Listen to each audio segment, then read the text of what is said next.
नमस्कार बच्चों, physics by Hemlata channel में आपका स्वागत है। आज अपन देखेंगे सदिशों के जोड़ने का चतुर्भुज नियम। हमने पिछले वीडियो में पढ़ा था सदिशों को जोड़ने का त्रिभुज नियम। आज अपन पढ़ेंगे सदिशों को जोड़ने का चतुर्भुज नियम। तो बेटा, इस नियम के अनुसार अगर हम दो सदिशों के परिमाण और दिशा को समांतर चतुर्भुज की दो संलग्न भुजाओं द्वारा व्यक्त करें या समांतर चतुर्भुज की दो आसन्न भुजाओं द्वारा व्यक्त करें तो उनका परिणामी सदिश का परिमाण और दिशा इन भुजाओं के कटान बिंदु से होकर जाने वाले विकर्ण द्वारा व्यक्त किया जाता है। देखिए, जो हम शब्द में कह रहे हैं वो कैसे कि अगर दो सदिशों के परिमाण और दिशा को समांतर चतुर्भुज की दो आसन्न भुजाएं लिया, ठीक है। ये समांतर चतुर्भुज बना रहे हैं, देखो आसन्न भुजाएं। तो मान ला ये कोई समांतर चतुर्भुज है, ठीक है। कौन सा है? हमने माना कि ओ पी क्यू एस एक समांतर चतुर्भुज है, ठीक है। तो उसकी दो आसन्न भुजाएं हमने लिया ओ पी के द्वारा हमने ए वेक्टर को व्यक्त कर दिया। इसी प्रकार से ओ क्यू के द्वारा हमने क्या है वी वेक्टर को व्यक्त कर दिया, ठीक है। तो इन दोनों सदिशों के परिणामी सदिश का परिमाण और दिशा इन दोनों भुजाओं के कटान बिंदु से होकर जाने वाले विकर्ण यानी ओएस द्वारा व्यक्त किया जाएगा। यही क्या कहता है? चतुर्भुज का नियम कहता है।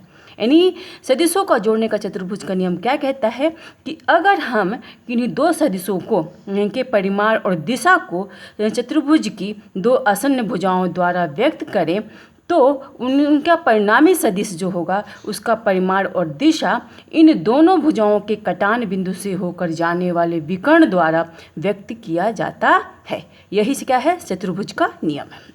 तो देखिए, हमने यहाँ पर चतुर्भुज लिया है ओ पी क्यू एस और उसकी दो आसन्न भुजाएं हमने लिया ओ पी को ए वेक्टर ए से ओ पी के लिए हमने ए वेक्टर दिया और जो ओ क्यू रेखा है, ओ क्यू भुजा है, उससे हमने बी वेक्टर को प्रदर्शित किया। तब इन दोनों सदिशों के परिमाण के जो परिणामी सदिश होगा उसका परिमाण और दिशा हम इस दोनों भुजाओं के कटान बिंदु से होकर जाने वाले विकर्ण ओ एस द्वारा व्यक्त करेंगे। अर्थात ओ एस क्या है? आर वेक्टर को व्यक्त करेगा। यानी अगर ए और बी सदिशों के परिणामी सदिश का परिमाण और दिशा आर हो तो आर जो होगा वह आर वेक्टर बराबर होगा ए वेक्टर प्लस बी वेक्टर और आर जो है ओ एस भुजा द्वारा ओ एस विकर्ण द्वारा व्यक्त किया जाएगा। यही क्या है? चतुर्भुज का नियम कहता है। यानी चतुर्भुज के नियम के अनुसार हम यहाँ पर देख रहे हैं कि अगर चतुर्भुज की दो भुजाएं, ठीक है, चतुर्भुज की दो आसन्न भुजाएं सदिश ए और सदिश बी को व्यक्त करती हैं तो इनका परिणामी सदिश जो होगा वह उसका परिमाण और दिशा इसके विकर्ण द्वारा ओ एस द्वारा व्यक्त किया गया है। जबकि जो विकर्ण जो है इन दो भुजाओं के कटान बिंदु से होकर गुजरा हो। तो यही कहता है चतुर्भुज का नियम, ठीक है। इस चतुर्भुज का अपन निर्माण कर लेते हैं, ठीक है। अब इस परिणामी सदिश की दिशा और परिमाण को ज्ञात करने के लिए अपन देखते हैं, चलिए, इस परिणामी सदिश आर का परिमाण और दिशा का गणितीय व्याख्या हम देखिए करते हैं। चलिए, कैसे करते हैं गणितीय व्याख्या? देखिए, गणितीय व्याख्या करने के लिए क्या करेंगे? हम ओपी भुजा को, जो ओपी भुजा थी उसको बढ़ाएंगे कहाँ तक? ओ ई तक, ठीक है। यानी ओपी को हमने बढ़ा कहाँ दिया था? ओ ई तक बढ़ा दिया और इससे यस बिंदु से इस ओ ई भुजा पर एक लंब डालते हैं ओ एस ई, ठीक है, डाल दिया। अब हमने एक चीज़ और माना है कि दोनों सदिशों के बीच का कोण क्या है? थीटा है। यानी एक दूसरे से थीटा कोण बनाते हुए सदिश हैं, ठीक है। हमने सदिश बना लिया। अब इसमें देखिए, जब बेटा ये कोण क्या है? ओ क्यू ओ ए थीटा है तो क्या होगा? एस पी ए ई भी थीटा होगा, ठीक है। फिगर में समझ आ रहा है? अब अपन इसके आर का परिमाण का गणितीय व्याख्या निकालने जा रहे हैं। जो परिणामी सदिश आर है इसके परिमाण और दिशा का गणितीय मान निकालने के लिए हमने सबसे पहले क्या किया? पुनः से इस चित्र को ठीक से देखिए, इसको देखते हैं। कि हमने क्या किया, OP भुजा को हमने E तक बढ़ा लिया और E को और OE पर हमने S से एक लंब डाल दिया। ठीक है, तो कौन सा लंब डाला, ASC डाल दिया। तो इस प्रकार अब एक हमको क्या मिल गया, एक बड़ा सा त्रिभुज मिल गया। कौन सा त्रिभुज, त्रिभुज OES में देखते हैं अपन। ठीक है, त्रिभुज या SEO में या OES में। ठीक है, चलिए अपन देखते हैं। तो ये समकोण त्रिभुज है, जब ये लंब डाला है तो समकोण त्रिभुज है। तो पाइथागोरस के प्रमेय से, पाइथागोरस के प्रमेय से, चलिए प्रमेय से देखते हैं क्या होगा। आधार का लंब, आधार का वर्ग प्लस लंब का वर्ग बराबर विकर्ण का लंब, यानी OS स्क्वायर बराबर होगा OE स्क्वायर प्लस क्या होगा, ES स्क्वायर। ठीक है, ये क्या होगा, ये क्या हो गया, ये आधार हो गया और ये लंब हो गया और ये क्या हो, इसका विकर्ण हो गया। तो पाइथागोरस की प्रमेय क्या कहती है कि अगर कोई समकोण त्रिभुज है तो उसका आधार का वर्ग लंब का वर्ग धन लंब का वर्ग बराबर क्या होता है, विकर्ण का वर्ग। तो उससे अपन ने निकाल लिया OS स्क्वायर बराबर OE square plus ES square. यहाँ पर बेटा अपन क्या कर रहे हैं, इस R का हम क्या करते हैं, इस परिणामी R का परिमाण और दिशा ज्ञात कर रहे हैं। ठीक है, इस R वेक्टर का जो है परिमाण और दिशा। तो बेटा देखिए, तो यहाँ पर OS बराबर OE प्लस ES स्क्वायर हो गया। या अपन इसी को देखिए यहाँ पर इस फिगर में कि OE बराबर क्या होगा, OE बराबर अपन लिख सकते हैं OP प्लस PE होगा। इस पूरे फिगर में देखिए बेटा, इस पूरे फिगर में देखिए कि OE बराबर क्या है, OP धन P तो हो गया। तो यहाँ पर OE की जगह हम यही लिख सकते हैं, चलिए लिखते हैं। तो OS स्क्वायर बराबर हो जाएगा, OE की जगह हम क्या लिख दिया, OP प्लस PE का होल स्क्वायर प्लस ES का होल स्क्वायर। ठीक है, अब इसको देखिए, इस दोनों फॉर्मूले को हम किससे तोड़ेंगे, A प्लस B के होल स्क्वायर से। तो A square plus B square plus 2AB होता है प्लस B का होल स्क्वायर, हम जानते हैं, इसे खोल दिया। तो OS स्क्वायर बराबर हो गया OP square plus PE square plus 2 times OP plus into PE और प्लस ES स्क्वायर। ठीक है बेटा, अब देखते हैं OS बराबर क्या है। यहाँ पर फिगर में देखो R वेक्टर R स्क्वायर है। ठीक है, OS का मान कितना R है, OP का कितना है, क्योंकि ये A वेक्टर को डिफाइन कर रहा है और OQ क्या है, B वेक्टर को डिफाइन किया है। यहाँ पर बेटा एक चीज़ और ध्यान देने वाली बात है कि इस फिगर में चलिए अपन देखते हैं पहले कि OP क्या है, OP क्या है, A वेक्टर है, OQ क्या है, B वेक्टर है। तो चूंकि ये समांतर चतुर्भुज है, इसकी आमने सामने की भुजा भी बराबर होंगी। तो जब ये OP और A होगा तो QS भी क्या होगा, A वेक्टर ही होगा। और इसी प्रकार से OQ जो B है तो ये OS भी PS जो होगा हमारा, यह भी B वेक्टर होगा। ठीक है, तो इसको हटाते हैं, फिर देखते हैं अपन। तो हमने OS के जगह में क्या लिख दिया बेटा, OS के जगह में हमने लिखा, फिगर से देखिए OS के जगह में हमने क्या लिख दिया, OS के जगह R लिख दिया। और अब देखिए OP की जगह हम क्या लिख देंगे, OP की जगह हम फिगर से OA लिख देंगे। तो A स्क्वायर OP बराबर क्या है, A वेक्टर।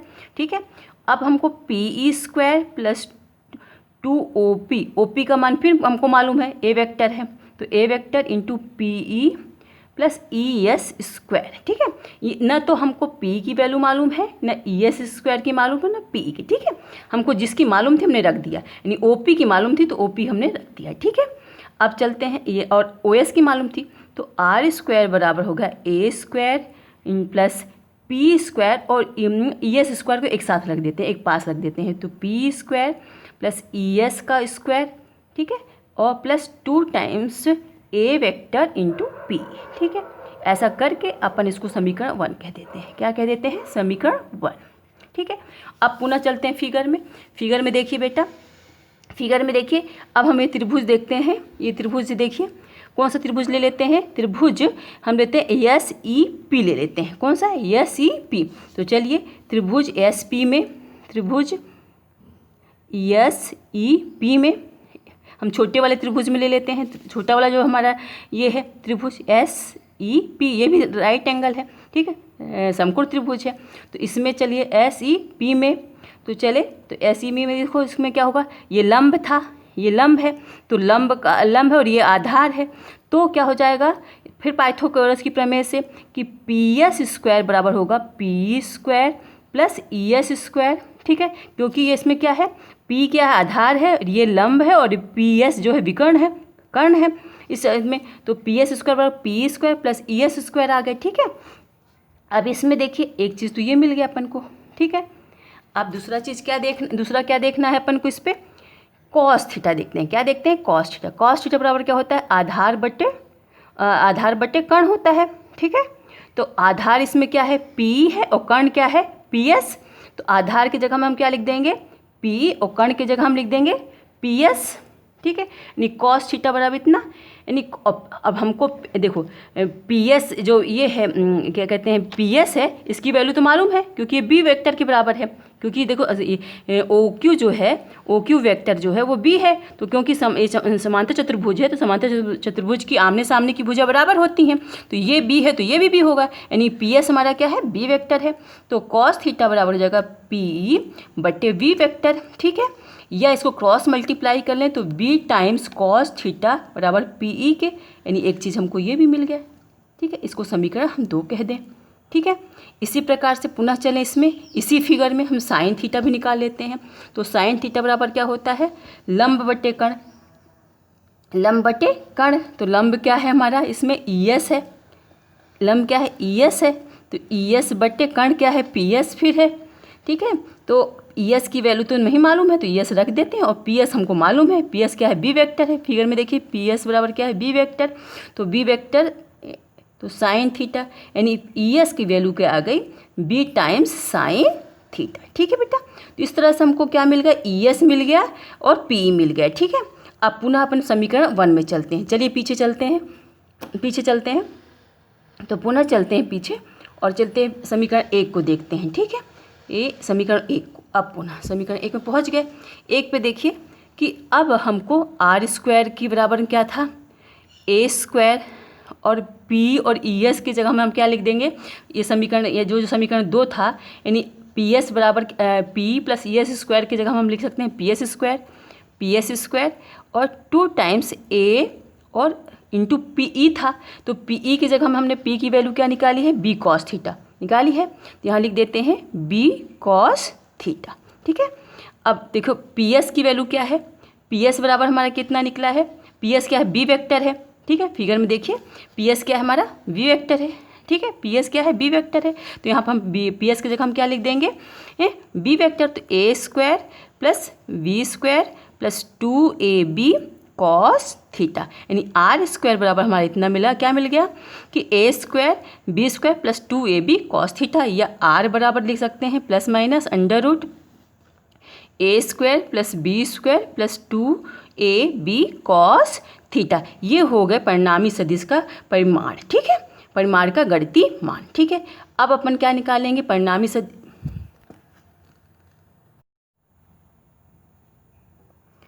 तो बच्चों अभी अपन ने देखा कि परिणामी सदिश का परिमाण का गणितीय मान कितना, R बराबर कितना आता है, A square plus B square plus 2AB cos theta आ गया, ठीक है ना। अब अपन ने इस जो परिणामी सदिश था उसका परिमाण R जो है, R की वैल्यू तो निकाल लिए। अब हम ये मानते हैं कि जो परिणामी सदिश R है वह सदिश A के साथ अल्फा कोण बना रहा है, ठीक है। तो अल्फा कोण बना रहा है, तब हम इसकी दिशा ज्ञात करते हैं कि दिशा कैसी है। तो दिशा के लिए अपन क्या करेंगे, दिशा के लिए टेन थीटा निकालेंगे। दिशा के लिए क्या निकालेंगे, टेन। तो टेन अल्फा निकालेंगे, हमने अल्फा कोण माना है कि जो परिणामी सदिश है वह सदिश ए के साथ अल्फा कोण बना रहा है। तो टेन अल्फा बराबर क्या होगा, इस फिगर में अपन देखें कि टेन थीटा बराबर क्या होता है, लंब बटे आधार होता है। तो यहाँ पर टेन अल्फा बराबर क्या हो जाएगा, टेन अल्फा बराबर लंब क्या है SE और आधार क्या हो जाएगा OE। तो लंब लेकर लंब बटे आधार से देखते हैं, तो लंब की जगह हम क्या लिख देंगे ES और आधार की जगह हम क्या लिख देंगे OE, ठीक है। किंतु OE बराबर क्या होगा, फिगर में देखिए OP प्लस P है। तो चलिए ES के बटे OE की जगह हम क्या लिख देंगे, हम OP प्लस EPE, ठीक है। अब हम ES और OP का मान रखेंगे। चलिए देखते हैं अपन, देखिए ES की वैल्यू क्या निकाले थे अपन, ES का मान निकाले थे, ES बराबर अपन निकाले थे, क्या निकाले थे, B साइन थीटा निकाले थे, ठीक है। तो ES की जगह हम B साइन थीटा लिख देंगे, ठीक है। और OP का वैल्यू क्या है, OP जो है OP क्या है, जो अपनी OP जो है वो A वेक्टर है, तो ES की जगह हम पर लिख दिए B साइन थीटा, और OP की जगह हमने लिख दिया A, और P की जगह P के जो मान आया था वो क्या आया था, B कॉस थीटा, तो B कॉस थीटा। तो इस प्रकार टेन अल्फ़ा का मान आ गया B साइन थीटा बटे A plus B cos theta. ठीक है, या अल्फ़ा बराबर लिख सकते हैं tan inverse B sine theta बटे A plus B cos theta. इस प्रकार से हमारा परिणामी सदिश R का परिमाण और दिशा दोनों ज्ञात हो गया। ठीक है, परिमाण ये हो गया और दिशा ये हो गई। अब इस पर अपन केस ले लेते हैं। ठीक है, केस एक लेते हैं, पहले स्थिति लेते हैं कि अगर केस 1 में अगर दोनों सदिश क्या हो, मतलब एक ही दिशा हो, यानी सदिश A और सदिश B एक ही दिशा में गति है, यानी थीटा बराबर क्या हो, 0 हो। ठीक है, हमने पहली कंडीशन माना है कि दोनों सदिश क्या है, एक ही दिशा में है, यानी सदिश A और सदिश B की दिशा क्या है, सेम है, एक ही दिशा में, सदिश B की दिशा सेम है। ठीक है, तो सेम होगी तो थीटा बराबर क्या होगा, 0। तब देखिए, तब R का मान क्या होगा, R की परिभाषा से देखिए तो A² plus B² plus 2AB और कॉस थीटा की जगह हम क्या लिख देंगे, 0 का अंडर रूट।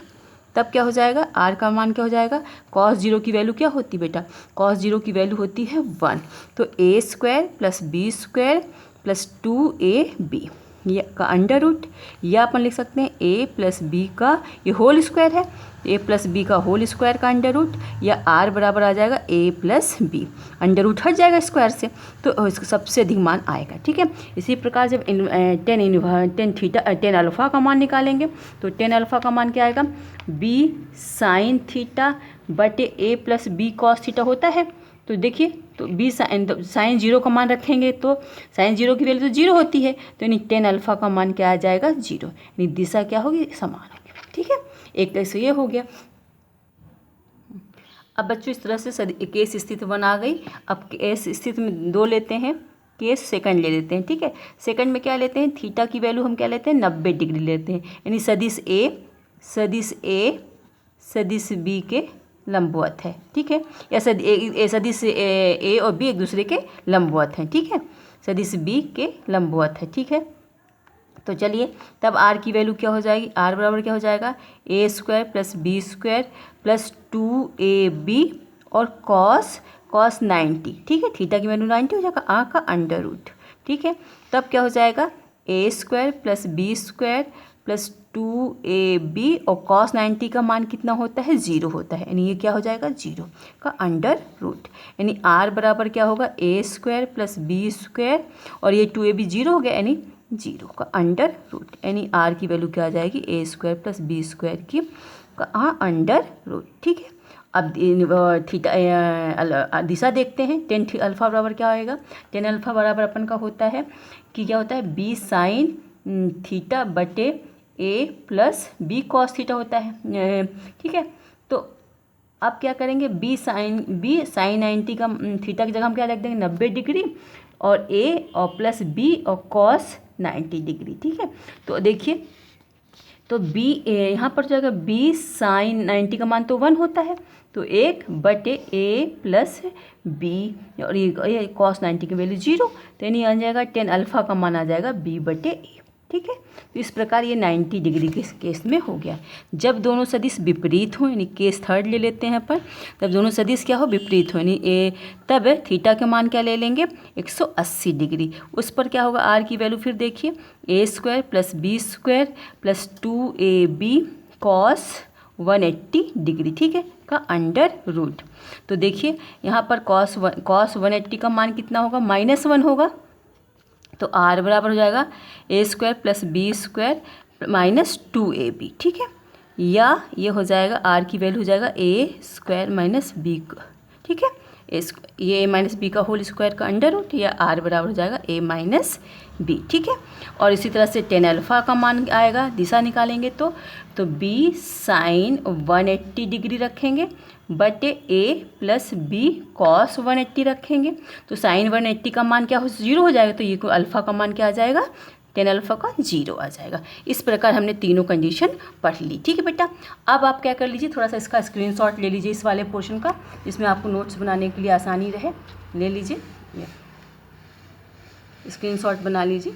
ठीक है, ये ले लीजिए और इसी तरह से इसका भी। बच्चों इस प्रकार से आप स्क्रीनशॉट ले लीजिए जिसमें आपको नोट्स बनाने में आसानी हो जाए। आशा करते हैं आपको समझ आया होगा। पूरा वीडियो देखेंगे तो आपको पूरी तरह से समझ आ जाएगा। आपको पूरा वीडियो देखिए और चैनल को सब्सक्राइब करना ना भूलें, जिससे आपको सारा कुछ समझ आ जाए। ठीक है, धन्यवाद।